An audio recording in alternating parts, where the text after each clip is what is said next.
Welcome to the Hungarian History Podcast. I am your host, Szántai Gábor, and this is our 24th episode. While our ongoing series on the Hungarian-Turkish Wars will continue, we now pause for a powerful and necessary detour, the Voices of 56.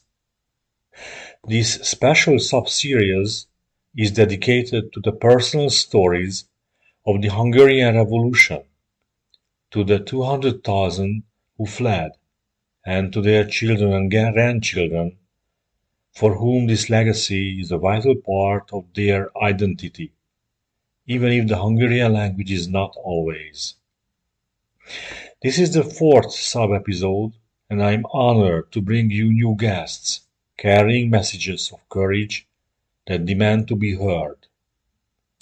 As it is the only English language podcast dedicated solely to the Hungarian history for a global audience. My mission is to ensure these voices are never forgotten. So let's listen to the stories of Emma, Stefan and Steve.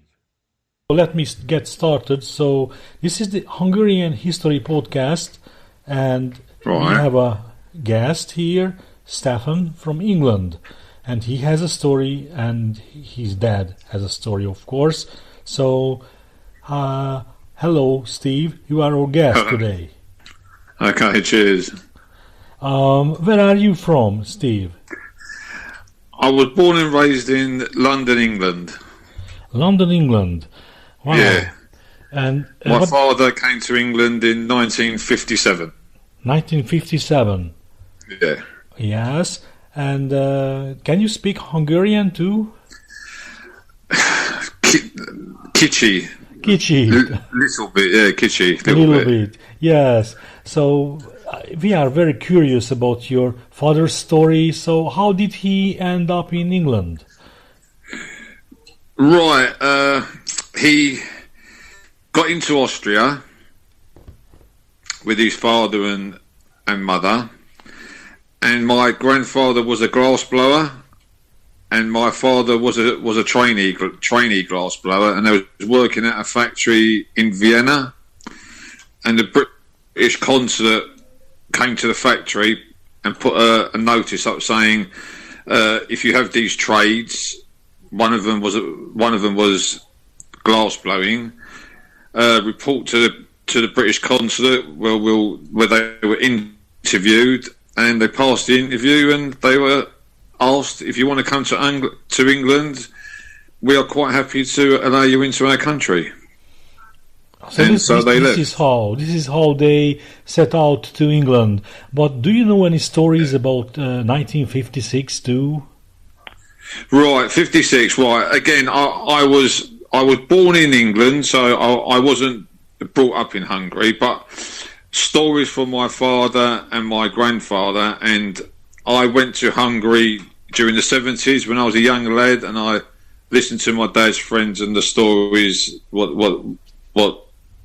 events, what happened to them. And one of the stories was, I don't know if the famous incident in Esztergom under the cathedral at the Black Gates, where the Russians were putting ammunition under the cathedral at Esztergom, which was even then was a World Heritage Site, and they wasn't allowed to do that. So the youngsters from my dad's village, Tokod, and the surrounding villages, was Tar and Dorog, got a bus, and they went up to the cathedral, like to demonstrate against the Russians having their army based around the cathedral in 56.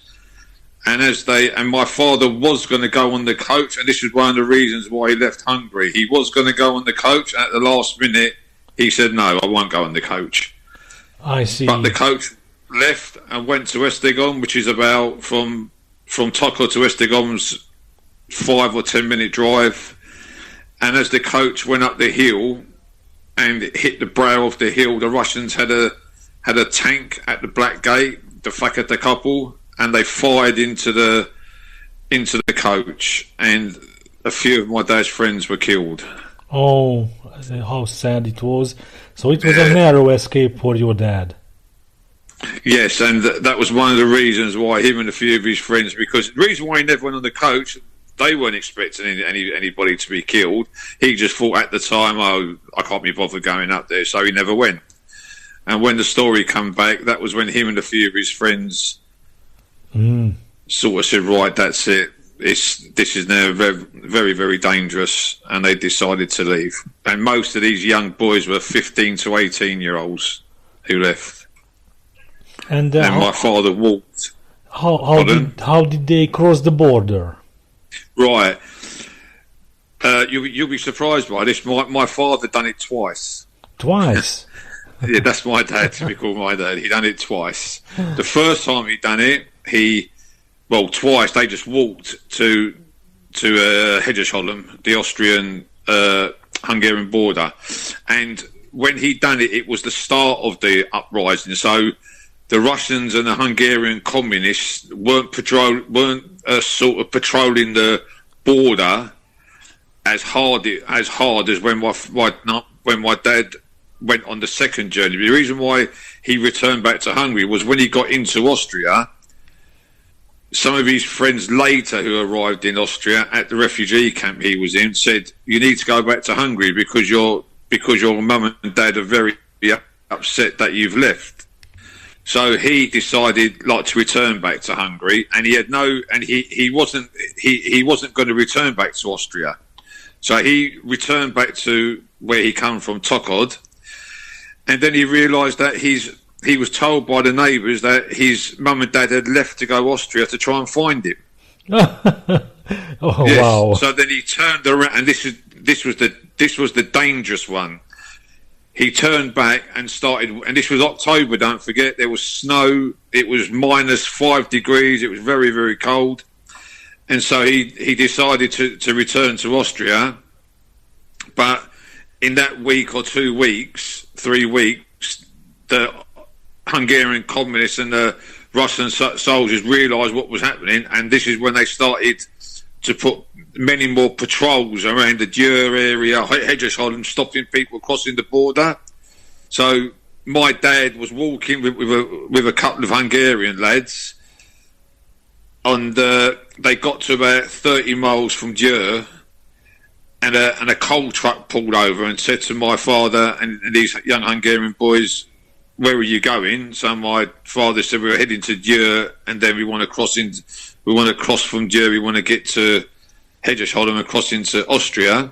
So the coal driver said, well, I can take you to Győr and you can go from there. So my father said, fair enough. So they got onto the back of the coal truck, which had like a tarpaulin cover over it, and there was another couple of young Hungarian lads there, and they drove on. They said after about half an hour they could hear Russian voices and Hungarian voices. Turned out it was Russian soldiers and Hungarian communists. They pulled over the truck, and they could hear the truck driver telling them what he had on board, and he was going to Győr to offload the coal.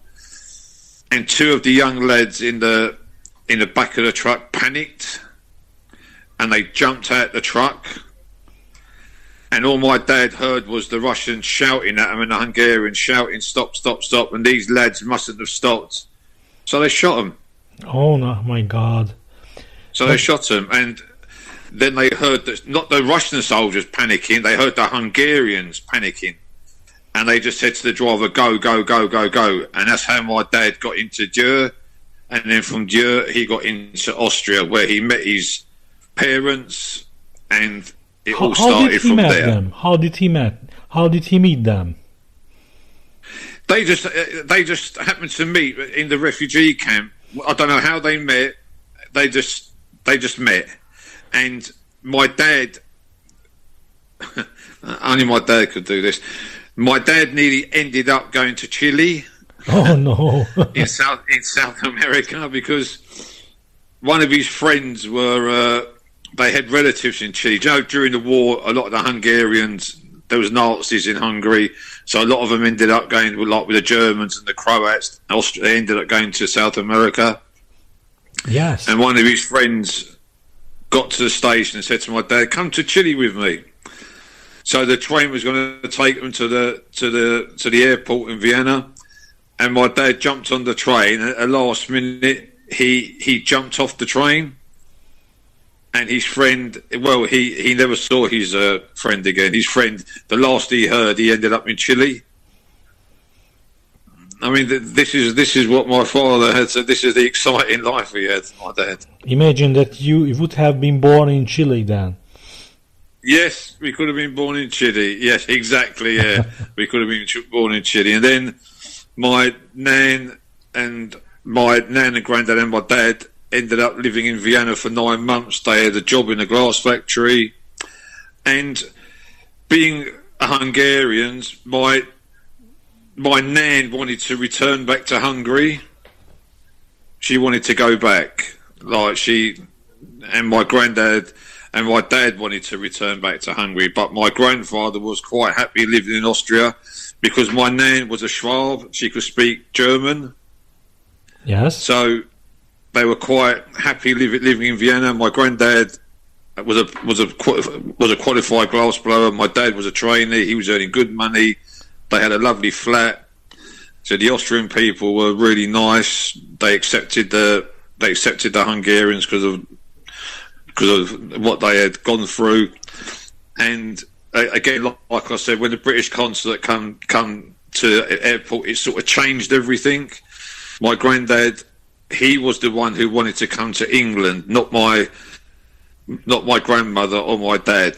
So there was a few words said, and in the end, my grandfather won, and they came to England, and they settled in London. And my dad said the English people were so nice, very helpful.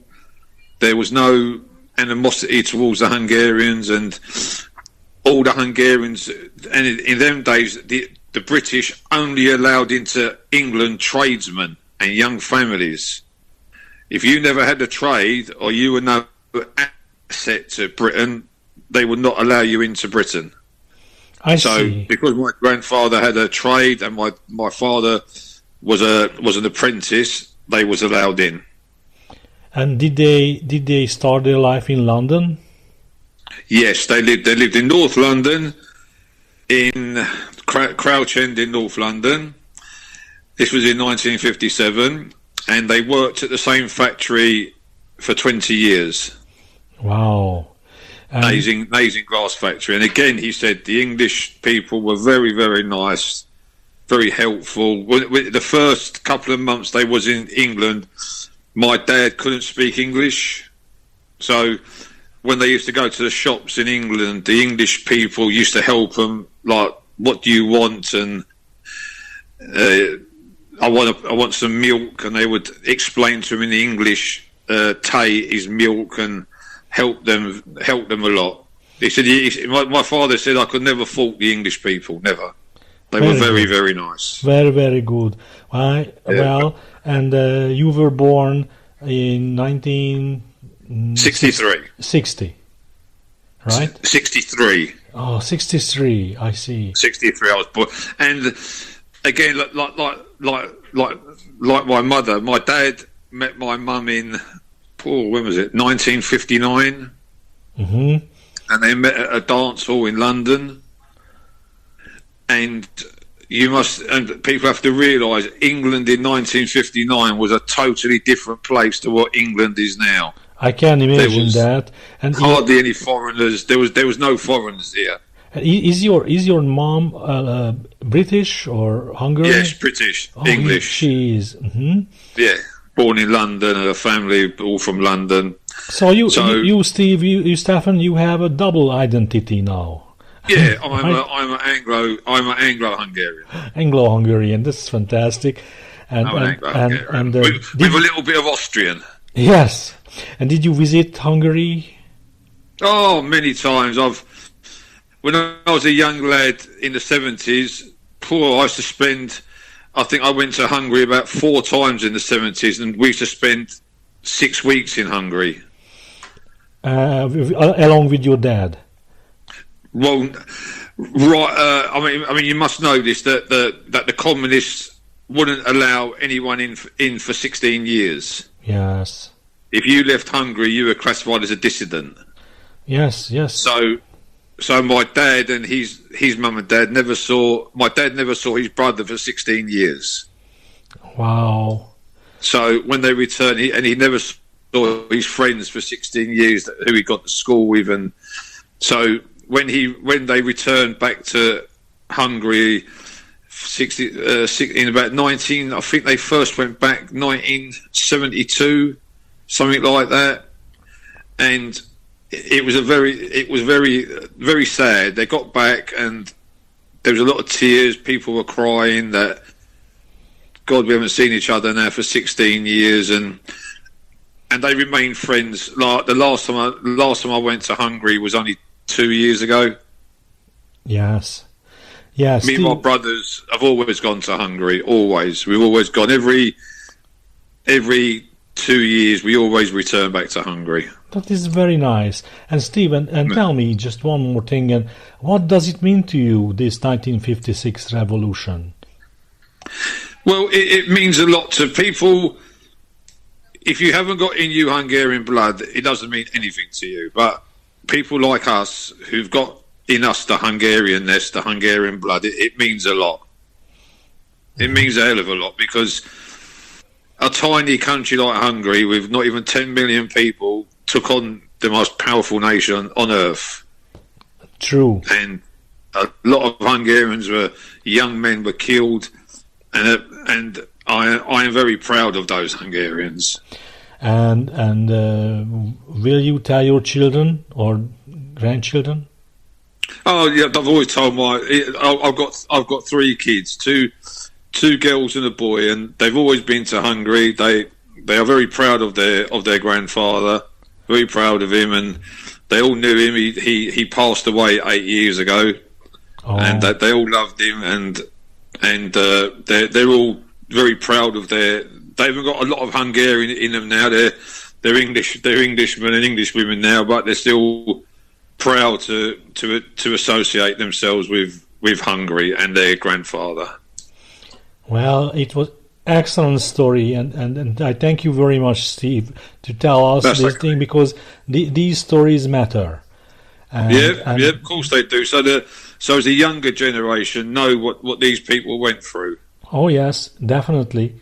So I would like to say thanks to you for your contribution to this cause, and say goodbye to you. Thank you very much for being part of this. Thanks for calling, mate. Bye-bye. Yes. Thank you very much. Goodbye, Steve. Viszlát. Bye-bye. Viszlát.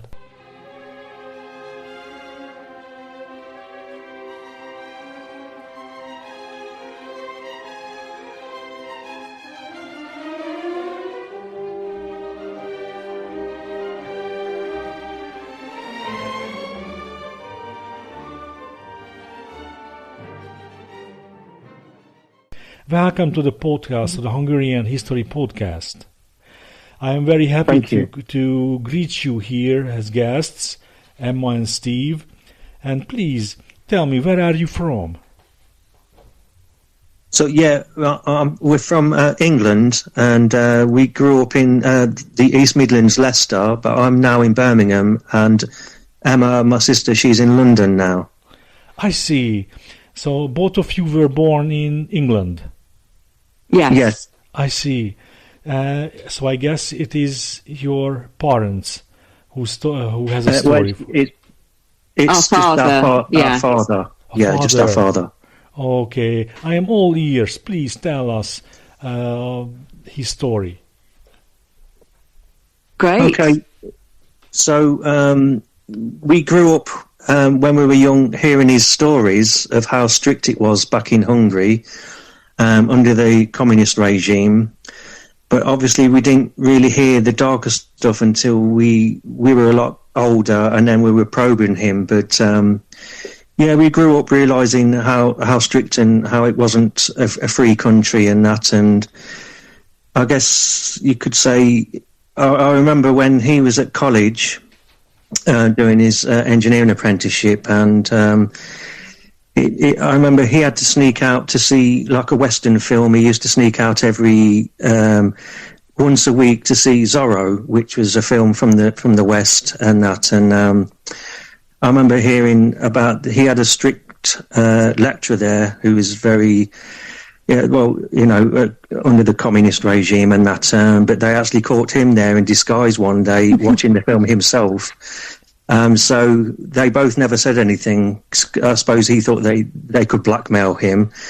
But yeah, just hearing about how strict everything was. And then you've got a story, haven't you, Joe, when he was 16?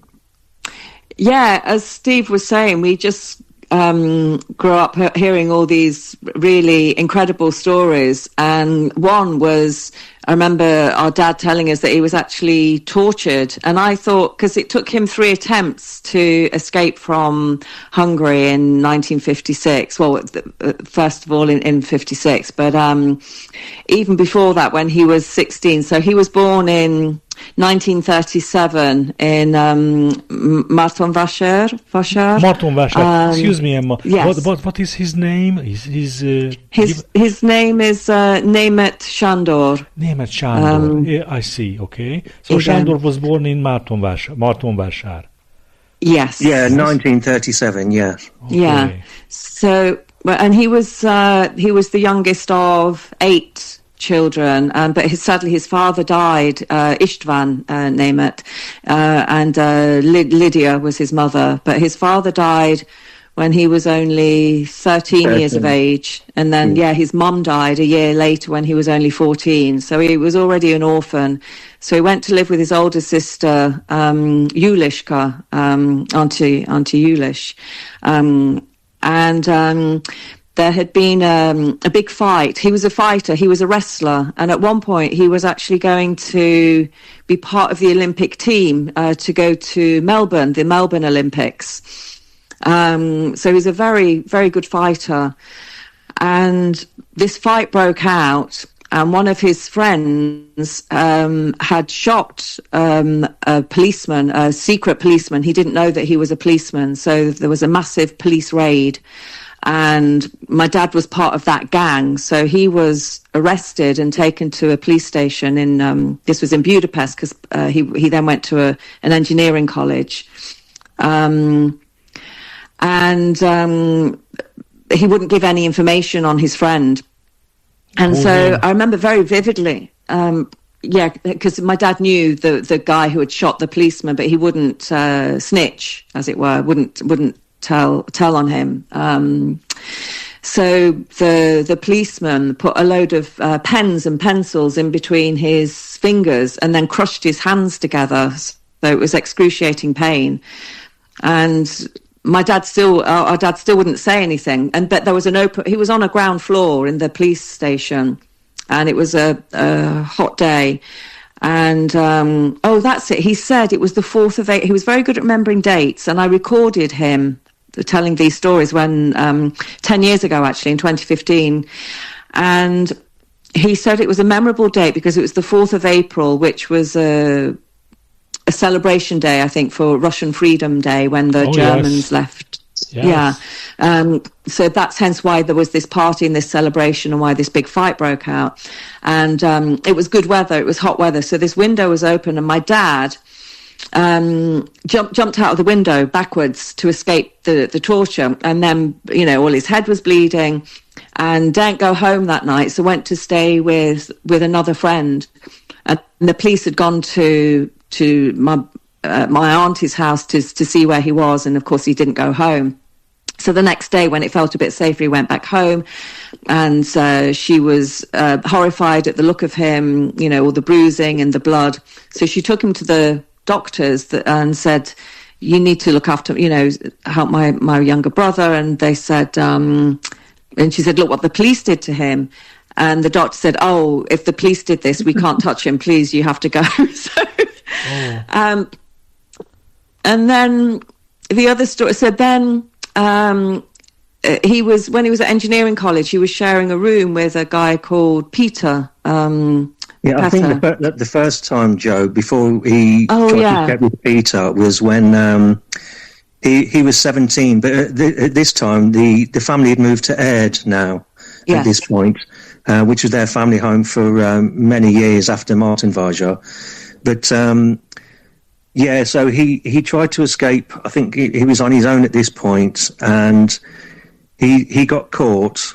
All we remember, and what he told us from the stories, was there was a few escapees, and they were caught, and they were blindfolded. Well, they had to dig their own grave. Oh, yes. There was a few of them, and then they were blindfolded, and then they were put in front of a firing squad, and there was a few, with the rifles pointing at them. And the next thing my father remembers, he was just laughing, and he thought, well, they shot above their heads, but at the time my father just heard this laughing, and he didn't know if he was in heaven. But they took the blindfolds off him, and what actually happened was one of the escapees did a somersault into the grave, and it made the soldiers laugh. So he, to this day, doesn't know if they let them off because it was funny, or they just let them off as a warning. So they were let off that time, and told never to try and escape again. But so sometime later, when he was and that was 17. in the Buddha Hills, wasn't it? I remember him saying that was in Buddha Hills that right happened. Yeah. So then, yes, he met an older friend at college. I think he was 3 years older, Peter, who was planning to escape. So my father says, "Can you take me with you?" So this was a little while later, when they planned it, and they attempted to escape through Austria. So this would have been 2 years before the uprising, though, still.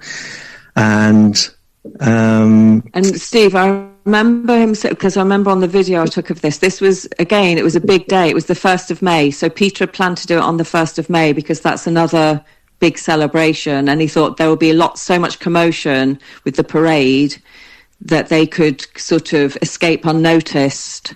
Yeah, carry on, Steve. Yeah, so what happened there was they got to near where there was a field before the Austrian border, and they waited till nightfall, and so they could crawl along the fields, because there was like watchtowers with big torch lights on the top. But the only problem was there was a couple with a baby who begged them to take them with them. And my father said we couldn't go without them because, but they were worried that the baby would cry. But they promised my father and his friend that they would make sure the baby wouldn't cry. But anyway, they crawled along, and as it happened, yes, the baby did cry. And then the big torches shone on them. They got caught. I think they got detained, and then they got put on a train next day back to Budapest. But what happened was they put them into like a waiting room, locked the door, but the window was open. So my father and his friend jumped straight through the window, ran across the field. So they escaped straight away. So that was lucky. Miraculous, really. Yeah. So they said, well, this time we've tried the Austrian border, we'll try the Romanian border and try to go through the Black Sea back, to escape to freedom that way. So I don't know if you wanted to take over on this bit, Joe, because this is where the train journey was to Romania. Yeah, I think, and another bit, because me and my brother remember different bits, so there's another bit that I remember from that story when they tried to escape through Austria, is that they were escaping through minefields, and they had to get, they put straws in their mouths and they would crawl on their knees, and just to see if the wire, the tripwire for the mines. And as Steve was saying, there were these young kids and babies, and with the noise, then the searchlights came on, and they told them they were in this danger zone, and that's why. Yeah, so that was that bit. So then, they did escape again.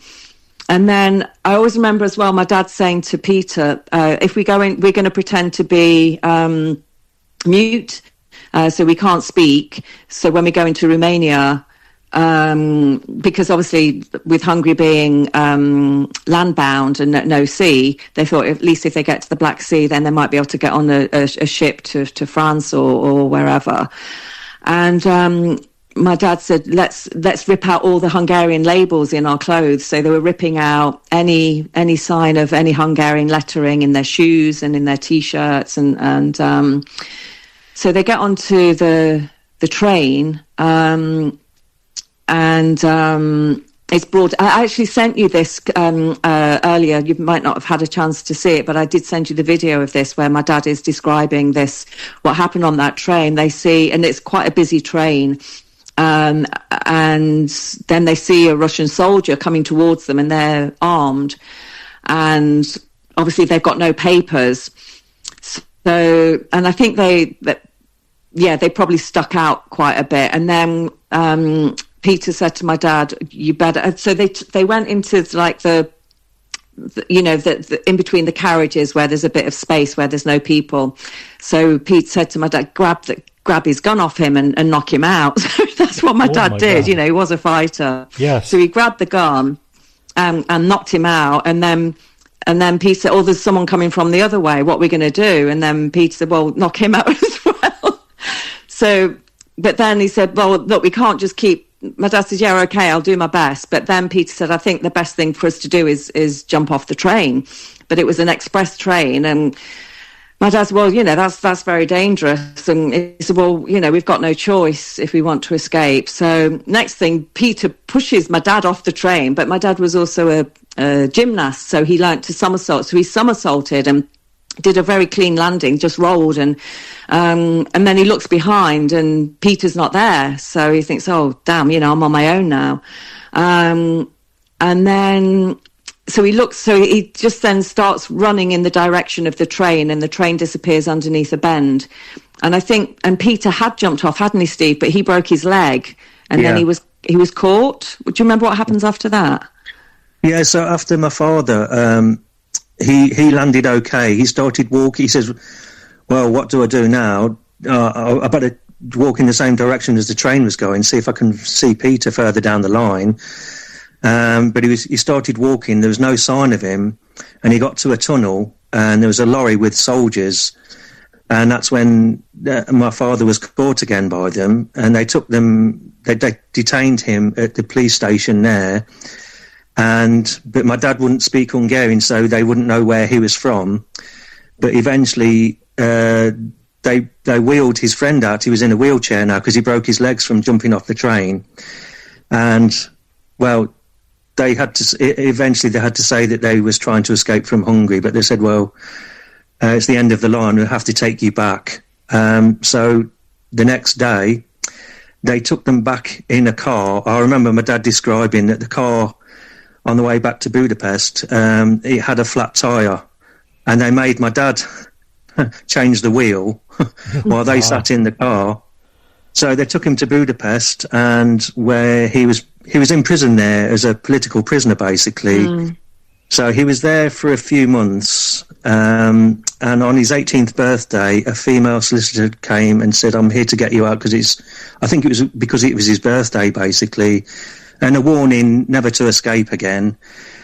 So then it was probably a year later when the 56 uprising started, and I just remember when everything kind of like came to a head, him and his friends, what I remember him telling me was they raided the local police station, and my father, they were raiding them to get guns and ammunition, and my father had like a German Luger gun, and I just remember bits that he was telling me, and he was like with some like it was like an older group, and they got up on the hills, and they had like a artillery, like this cannon, and they had this target that they were going to try and fire at, and nobody knew what they was doing. There was inexperience, but I remember when they fired the artillery, it fell short of the target where they was trying to go. But and then I just remember his story of how he eventually had to try and escape to the Austrian border, where a lot of people were trying to escape.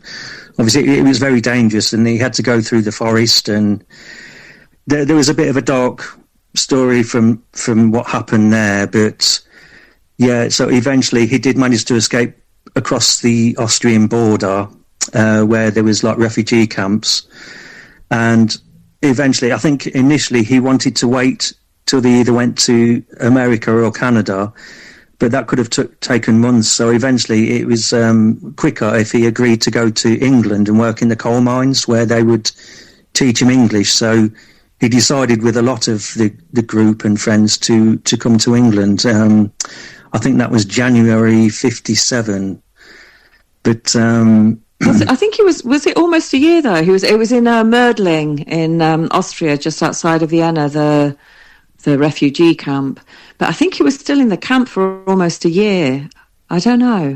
That was a long time. How long it was, but I didn't think it was as long as that, because I thought it was January 57 when... Maybe, yeah, I can't remember. But yes, but...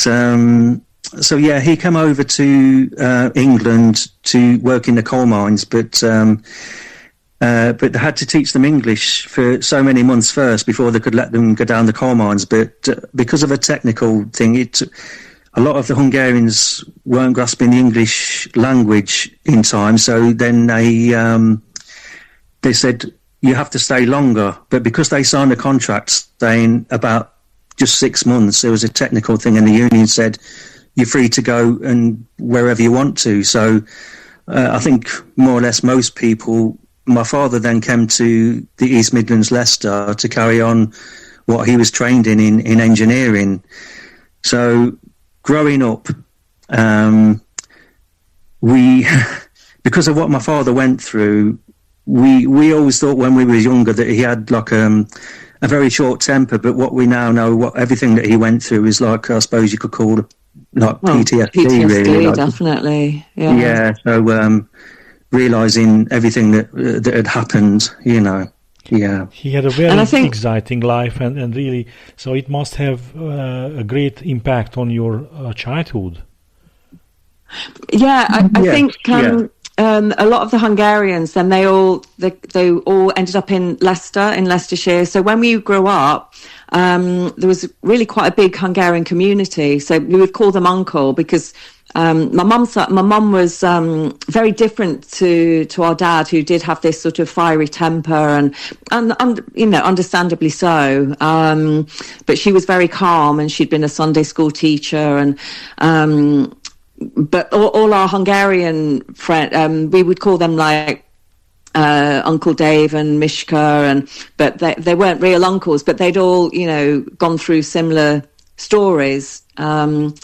It had a huge impact. Obviously, sort of growing up with him having that background, and I think as well, your mother is British. Yes. Yes. Mm-hmm. Yeah. I think it's only now, in, you know, sort of the last 10 years or so, that people are really starting to understand and be more open about the effects of that kind of trauma and intergenerational trauma. And I think also what happened, you know, it's what we're seeing still now with so many displaced people and lack of understanding, and sometimes a lack of empathy around just the horrors that, you know, that are going on. And how sometimes people that then can just turn to a life of crime because, you know, his English did eventually become very good. You know, he was a very clever man.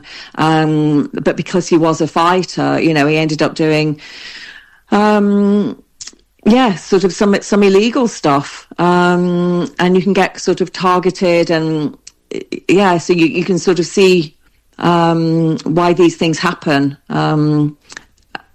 So there's a lot of sadness around it as well.